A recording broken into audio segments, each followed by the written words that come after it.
여러분 3일 동안 잘 지내셨어요? 여러분 그 신앙생활 하다 보면 왜 가끔 그럴 때 있잖아요.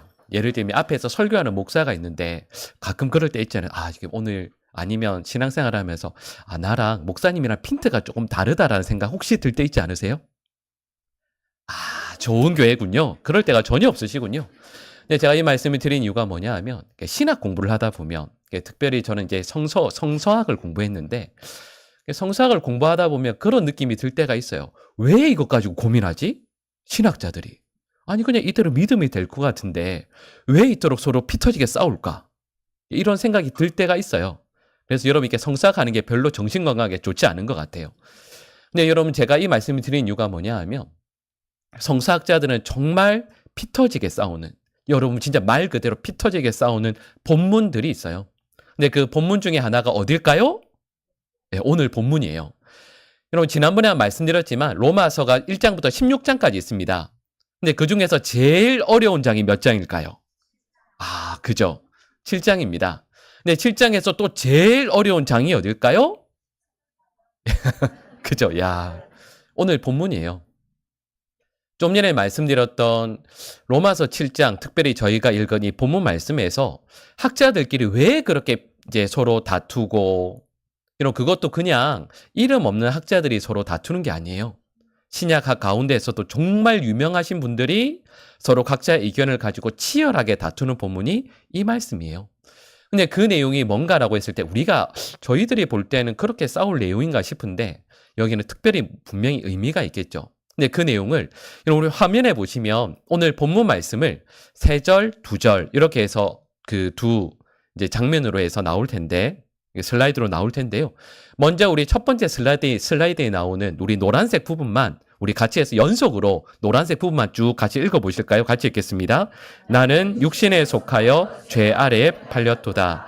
내가 원하는 것은 행하지 아니하고 도리어 미워하는 것을 행함이라.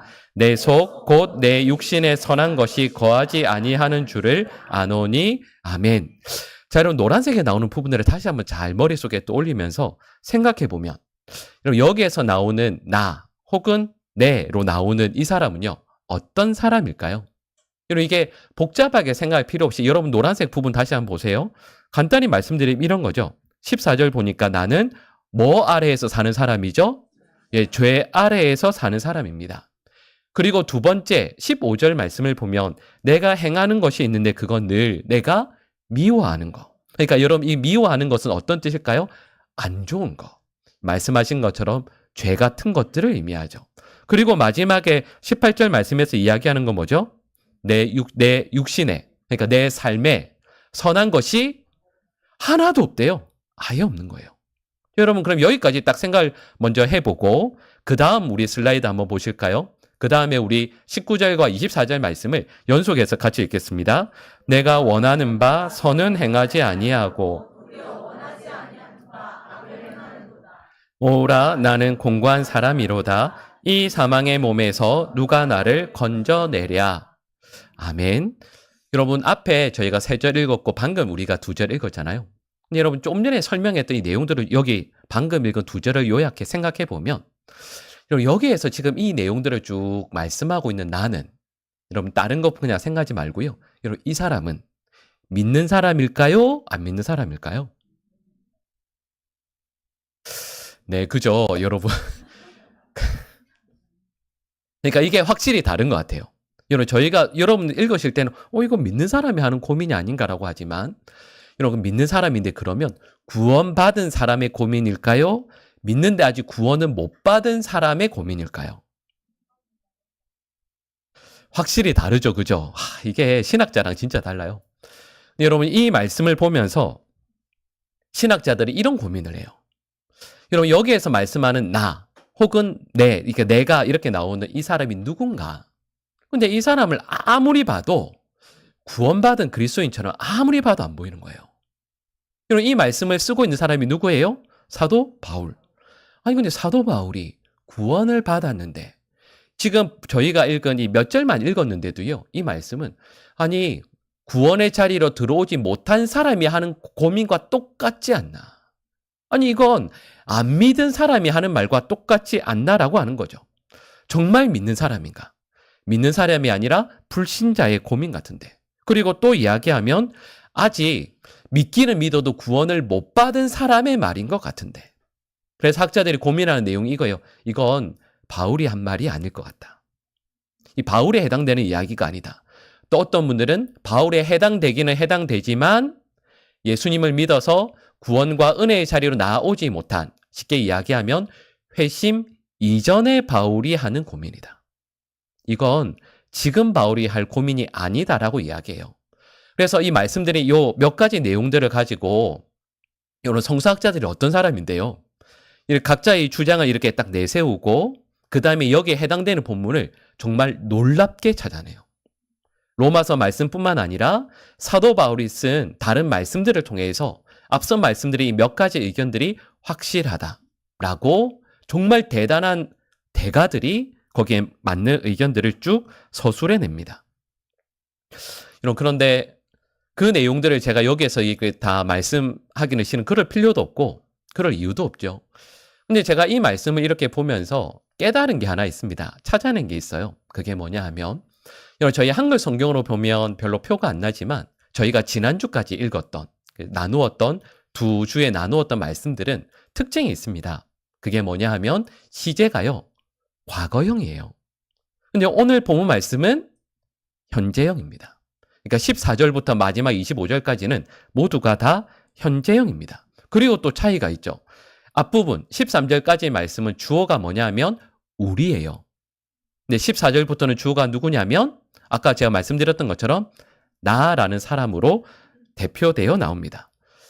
여러분, 이 내용을 7장의 흐름을 생각해 보면 이렇게 말씀드릴 수 있죠. 여러분, 저희 지난주에 했던 말씀 다 기억나시죠? 그죠? 완전히 기억나시죠? 여러분, 간단히 말씀드리면 이런 거죠. 어떤 내용이냐면 우리 그리스도인, 우리에게 나쁜 남편인 율법이 있었다. 근데 거기에서 우리는 도저히 자유를 얻을 수가 없었다. 근데 자유를 얻으려면 어떻게 해야 되죠? 율법이 죽는 게 아니라 내가 그리스도와 연합하여 십자가에 죽어야만 진정한 자유를 누릴 수 있다. 이게 저희가 지난주까지 나누었던 말씀입니다. 그러면 사도 바울이 여기까지 하고 나서 예수 그리스도를 믿어서 회심하고 새로운, 그러니까 믿음 그리고 구원을 얻게 된 자신에 대해서 말씀하는 게 오늘 본문 말씀의 내용이에요. 그러니까 여러분, 좀 전에 말씀드렸던 내용대로 하자면 이제 예수 그리스도와 연합해서 내가 십자가에 죽었습니다. 그럼 이제 나는 어떤 삶을 살 수 있죠? 좀 전에 말씀드렸던 자유. 진정한 자유의 삶을 살 수 있어요. 근데 사도 바울이 그 다음에 이렇게 말씀하는 거예요. 그 다음에 내가 진정한 자유의 삶을 살 수 있을 줄 알았는데, 너 진짜 자유를 온전히 누릴 수 있을 줄 알았는데, 예수 그리스도와 연합해서 십자가에 죽었는데 나 진짜 자유로운 삶을 살 수 있을 줄 알았는데 그 다음 사는 삶이 뭐냐 하면, 여러분 오늘 본 말씀에 나오는 것처럼 정말 기대하지 않았던 삶을 살게 되더라 하는 거죠. 이제는 율법이 아니라 예수 그리스도의 은혜, 예수 그리스도의 도우심, 함께 하심 가운데 사니까 나 진짜 자유하게 될 줄 알았는데 이제 나에게 막상 주어진 삶이 뭐냐 하면, 오늘 본 말씀의 내용을 하나로 요약하면 이런 거예요. 그 다음에 내가 사는 삶이 뭐냐 하면 죄와 싸우는 삶을 살게 되더라 하는 겁니다. 나는 죄와 싸우는 그리스도인이다. 이제 완전한 자유를 얻어서 그냥 무엇을 하더라도 참된 그리스도인으로 살 줄 알았는데 그 다음에 내 삶에 펼쳐지는 장면이 뭐냐 하면 내적인 싸움을 날마다 해야 되는 그리스도인이 되더라 하는 거죠. 근데 밖에서는 사도 바울 보면 뭐라고 칭찬해요? 사도 바울이라니까요. 저 아니고 사도 바울이라니까요. 사도 바울이니까 그냥 우리가 흔하게 볼 수 있는 어떤 목회자라든지 그냥 믿음 좋은 어떤 분이 아니에요. 사도 바울이라니까요. 사도 바울을 옆에서 보면서 뭐라고 할까요? 당신은 참된 그리스도인입니다. 당신은 거듭난 그리스도인입니다. 근데 이 말을 들을 때 사도 바울이 스스로 생각해도 그렇죠. 그래, 나는 참된 그리스도인이지. 참된 하나님의 자녀이지. 예수 그리스도를 만나고 예수 그리스도로 인해서 변화된 삶을, 거듭난 삶을 살아가는 사람이지 라고 말을 하는데, 사람들 앞에서 그런데 가장 은밀한 자리로 와서 보니까 나는 여전히 내 마음에서는 영적인 전쟁과 싸움을 하는 그런 그리스도인이다 하는 거죠. 그러니까 오늘 본문 말씀의 내용은 이런 거예요. 우리는 주님 앞에 서는 그 날까지 내적으로 영적으로 싸움을 해나가는 존재이다. 좀 전에 우리 읽었잖아요. 그 말씀의 내용이 뭐냐 하면 그 내적인 싸움, 영적인 싸움에서 우리는 늘 승리하는 것이 아니라 질 때도 많아요. 누가요? 사도 바울이. 사도 바울도 영적인 싸움에 져서 제가 원하는 대로 끌려갈 때가 있고 내가 원하는 게 아니라 내 속에 있는 욕망이 원하는 그것대로 할 때도 참으로 많이 있더라. 그런데 그 영적인 싸움을 계속해서 해나가는 중에 사도 바울이 영적으로 성장하고 성숙하게 된다라는 거죠. 그래서 여러분 오늘 본문 말씀에 전제가 있어요. 그게 뭐냐 하면 이렇게 영적으로 싸움하는 것 말씀드렸던 것처럼 예수 그리스도를 믿음으로 말미암아 이제는 완전한 자유의 삶을 살 줄 알았는데 그게 아니라 계속해서 영적인 싸움을 살아가는 그것이 우리에게 이상한 게 아니다. 오히려 영적인 싸움을 한다라는 것에 의미가 있습니다. 그게 뭐냐 하면 영적으로 싸운다라는 말은 내가 영적으로 죽지 않고 살아있다라는 뜻이 그 속에 포함되어져 있는 거죠. 여러분 불신자들도 이렇게 보면 우리랑 보면 이렇게 겉모습은 똑같죠. 여러분 그런데 앞서 나왔던 말씀들을 생각을 해보면 우리 그리스도인들은 겉사람과 속사람이 다릅니다. 이것 때문에 늘 그 모순 상황 가운데서 싸움이 있는 거죠. 근데 믿지 않는 사람들은 겉사람과 속사람이 똑같습니다. 그래서 고민할 게 없죠. 여러분 혹시 여러분 주위에 친한 친구분 중에 안 믿는 분이 그럴 때 커피 이렇게 마시면서 이야기하면서 고민을 이야기하는데 야 요즘에 기도를 안 했더니 고민이 너무 많아. 거룩한 삶을 살아야 되겠어. 그렇게 말씀하시는 분 없으실 거예요. 절대 없을 거예요. 말씀드렸던 것처럼 예수 그리스도를 믿음으로 말미암아 은혜의 자리로 나오지 않는 분들은 나의 속사람과 겉사람이 똑같기 때문에 그런 고민을 할 필요가 전혀 없죠. 기도하지 않는다고 아니면 말씀에 순종하지 않는다고 고민하거나 갈등하지 않습니다. 다르게 이야기하면 사도 바울이 제가 여러분 처음에 이렇게 말씀드렸잖아요. 여러분들께서도 실은 충분히 알고 계셨던 것처럼 학자들은 이렇게까지 고민하는 게 정말 중생한 그리스도인의 삶이 맞나? 아니 그것도 다른 사람도 아닌 사도 바울이 이렇게 말하는 게 맞나? 근데 오늘 본문에서 사도 바울은 이렇게 고백하는 거예요. 이건 나의 문제이기도 하고 그리고 바로 지금 현재형으로 내가 하나님 앞에 서는 그날까지 고민하는 문제이다라고 말씀하고 있는 거죠. 여러분 말씀드렸던 것처럼 초대 이 교회의 역사 가운데서 기독교 2000 역사 가운데 가장 탁월한 사도가 누구예요? 사도 바울. 가장 뛰어난 복음의 전력이 누구죠? 사도 바울. 말씀대로 순종하고자 가장 애쓰고 순종했던 사람이 사도 바울인데 그 사도 바울이 죄와의 싸움을 날마다 하고 그 죄와의 싸움에 지기도 하고 죄에 사로잡히기도 하더라는 것을 스스로 고백하는 거죠. 우리가 생각할 때는 바울 정도 되면 갈등과 고민 전혀 없을 것 같지 않아요? 어려움 만나도 큰 문제 만나도 이 정도 문제쯤이야. 잠깐 엎드려 기도하고 하나님의 은혜 구하면 그냥 그 문제들 따위는 금방 해결해야 될 것 같은데 여러분 절대 그렇지 않습니다. 좀 전에 저희가 읽었던 말씀처럼 바울이 이렇게 고백하는 거죠. 나는 죄 아래에 팔린 사람이다. 누군가를 미워하고 있다. 나는 악을 행하고 있다. 사망의 몸에 갇혀 있다. 여러분 그런데 저와 여러분들이 믿음의 삶을 살아간다라는 말씀의 의미는 계속해서 이 싸움을 싸워 나가는 것을 의미하죠. 여러분 그 시인 중에 아주 유명한 분이 윤동주죠. 윤동주 시인 아마 그리고 제일 유명한 시 중에 하나가 뭐죠? 서시죠, 그죠? 여러분 다 외우시죠? 여러분 윤동주 그 시인의 서시 앞부분에 그 실은 시가 짧은데 앞부분에 이렇게 노래합니다. 죽는 날까지 하늘을 우러러 한 점 부끄러움이 없기를 잎새에 이는 바람에도 나는 괴로워했다. 여러분 진짜 멋진 말이죠. 여러분, 이 말씀의 의미가 뭐냐 하면, 자, 중요한 부분이 있어요. 윤동주 시인 윤동주가 이렇게 이야기합니다. 잎새에 이는 바람에도 나는 괴로워했다. 여러분, 이 말씀의 의미가 뭐죠? 잎새에 아주 작은 바람이.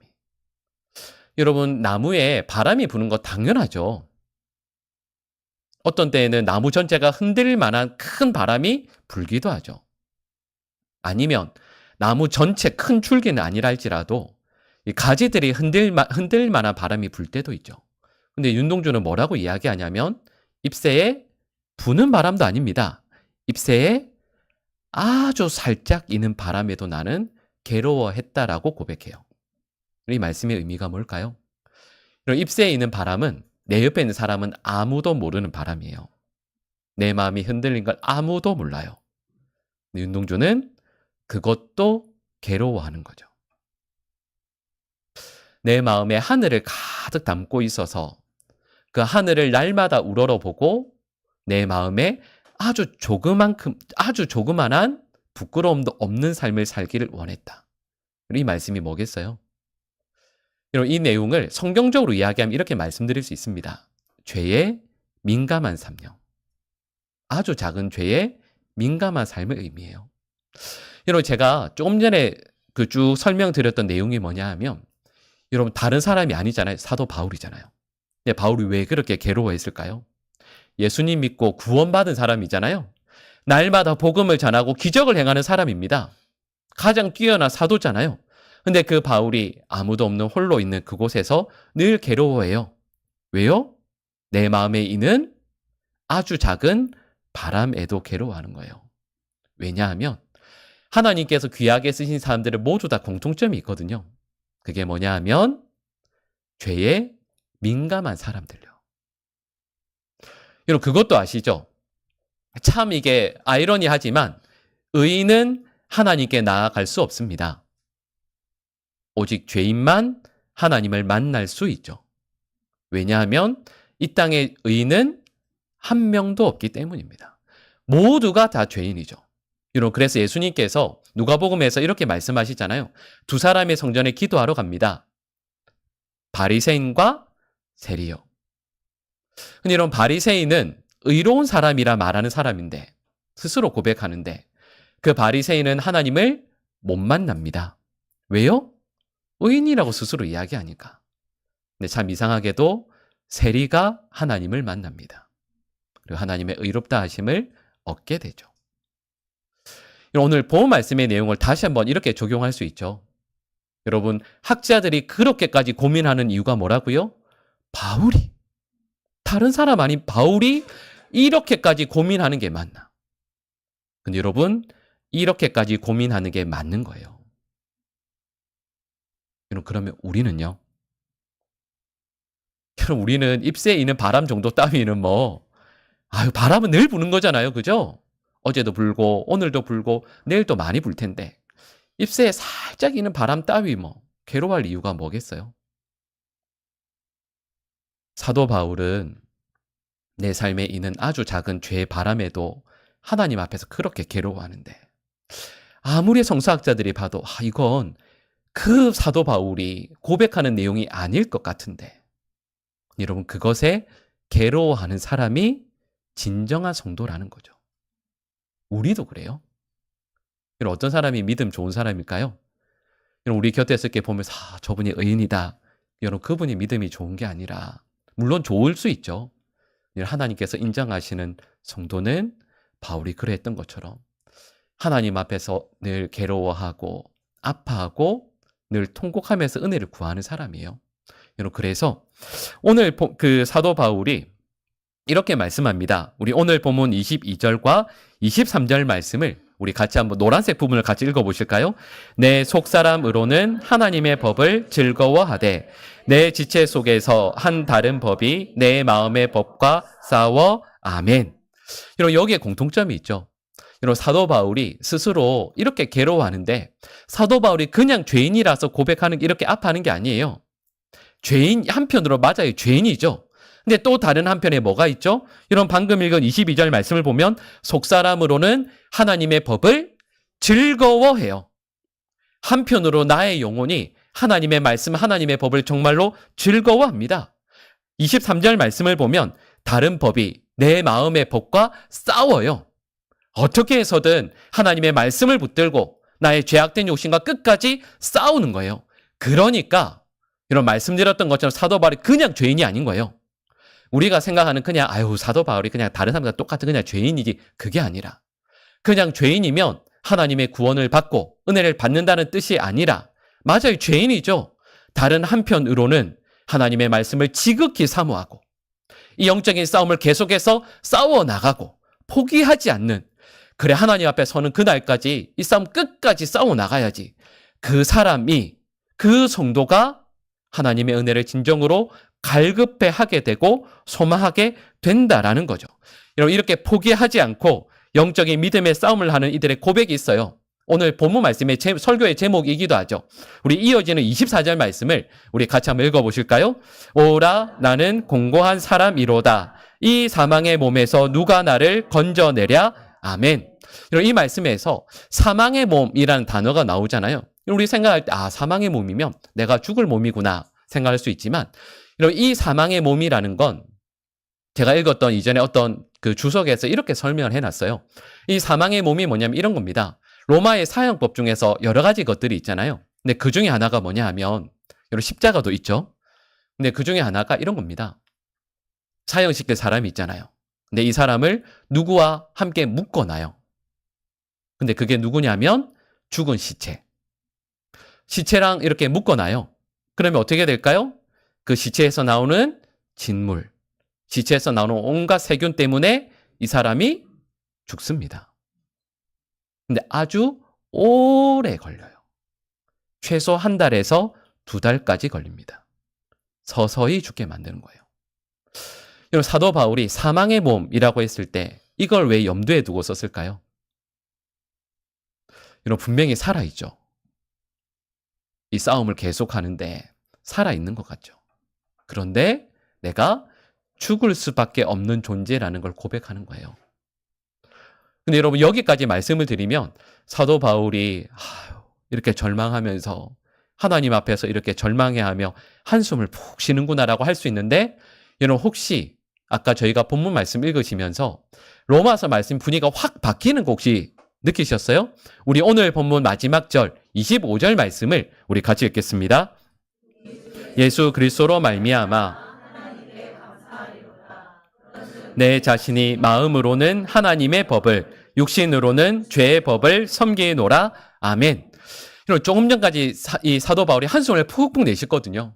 나는 죽을 몸이고 나의 이 몸 가운데서 누가 나를 건져내랴. 한숨을 푹푹 내셨거든요. 근데 갑자기 여러분 25절 말씀을 보면 사도 바울의 어조가 바뀌고 분위기가 갑자기 반전됩니다. 우리 주 예수 그리스도로 말미암아 하나님께 뭐 한다고요? 감사한대요. 아니, 소망 없어서 나 사망의 몸에서 누가 나를 건져내랴. 나 이렇게 늘 계속해서 싸워야 되는데, 나 자유가 될 줄 알았는데 이렇게 계속해서 싸우는데 내가 어떻게 하나. 근데 그 싸움에서 늘 승리하는 것도 아니에요. 늘 아프고 힘든데, 그럼에도 불구하고 사도 바울이 나는 하나님께 감사하리로다 힘있게 선포합니다. 근데 뭐 때문에 그럴 수 있는가? 라고 했을 때, 맞아요. 좀 전에 읽었던 25절 가장 처음에 이렇게 말씀합니다. 우리 주 예수 그리스도로 말미암아 사도 바울은 이렇게 감사할 수 있는 거예요. 내가 가진 배경이나 아니면 그 싸움 가운데서 내가 애썼던 것이나 아니면 싸움 가운데서 내가 좀 성숙하고 성장했던 것이나 이런 그런 것들이 아닙니다. 사도 바울이 이 영적인 싸움, 그리고 분명히 죄에서 나 해방된 줄 알았는데, 율법에서 자유에서 이제 바르게 살 줄 알았는데 여전히 나는 죄와 싸워야 하고 여전히 내 속에서 온갖 더러운 것들이 솟아나오고 나는 이렇게 해서 소망이 없나 보다라고 생각했지만, 그 자리에 가만히 서서 가만히 생각해 보니 나에게는 누가 계시냐면 우리 주 예수 그리스도께서 함께 계신다라는 고백해요. 그래서 저희가 7장까지 말씀을 읽었는데 이제 그 다음에 볼 또 유명한 말씀이죠. 사도 바울이 가장 환희에 차서 찬송하는 장이 로마서 8장입니다. 우리 주 예수 그리스도로 말미암아 하나님께 찬송하고 하나님께서 이 연약한 나를 반드시 승리하게 하시고 그 사랑에서 세상의 그 어느 것도 끊을 수 없다라는 믿음의 고백을 사도 바울이 힘있게 로마 교회 성도들에게 그리고 저희에게도 나누는 거죠. 근데 여러분 여기까지 말씀을 나누면서 저희는 이런 고백을 하게 돼요. 여러분 우리 믿음의 싸움, 믿음의 선한 싸움 여러분 해나가는 것 여러분 결코 쉽지 않습니다.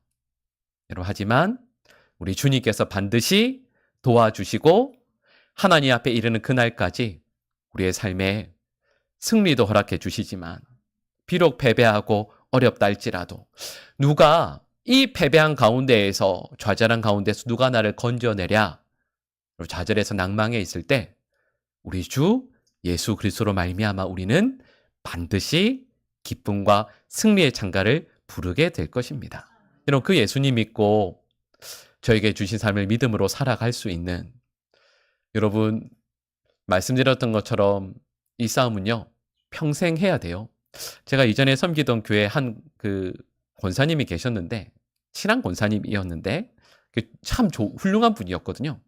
이분이 그 구역장 하셨는데 그 구역원이 40가정이었습니다. 40가정쯤이야 뭐 40가정이었다니까요? 근데 문제는 뭐냐면 이 40가정이 이 구역장을 절대 안 벗어나려고 하는 거예요. 그래서 한 목사님께서 이 40가정을 20가정, 20가정으로 쪼갰는데 10년 동안 욕을 들으셨습니다. 그 좋은 구역장으로부터. 근데 그 구역장이신 권사님께서 한번 저한테 오셔서 쭉 이야기를 하면서 하셨던 말씀이 뭐냐 하면 바른 믿음 생활하기 위해 정말 애쓰셨던 분이거든요. 정말 애썼던 분이거든요. 근데 권사님께서 저에게 목사님 저 이런 싸움 언제까지 해야 돼? 너무 힘들어요. 그래서 제가 환하게 웃으면서 그랬습니다. 죽을 때까지요. 죽을 때까지 싸워야 되는 거거든요. 어렵고 힘들어도 이 믿음의 선한 싸움을 싸워나가고 근데 또 우리 주 예수 그리스도로 말미암아 여러분 우리는 필요한 은혜를 필요한 도우심을 우리의 영적인 성장과 성숙도 그 은혜 가운데 이루어낼 줄로 믿습니다. 여러분 이상한 것이 아니에요. 구원받았지만 여전히 내 속에서 온갖 더러운 것들이 올라오고 또 그것 때문에 괴롭고 넘어지기도 하고 사도 바울도 그랬습니다. 그리고 우리도 당연하죠. 하지만 우리는 우리 주 예수 그리스도로 말미암아 반드시 승리하게 될 줄로 믿습니다. 그 예수님을 믿고 저에게 주신 영적인 싸움을 끝까지 싸워 나갈 수 있는 우리 믿음의 백성들 되시기를 간절히 축복합니다.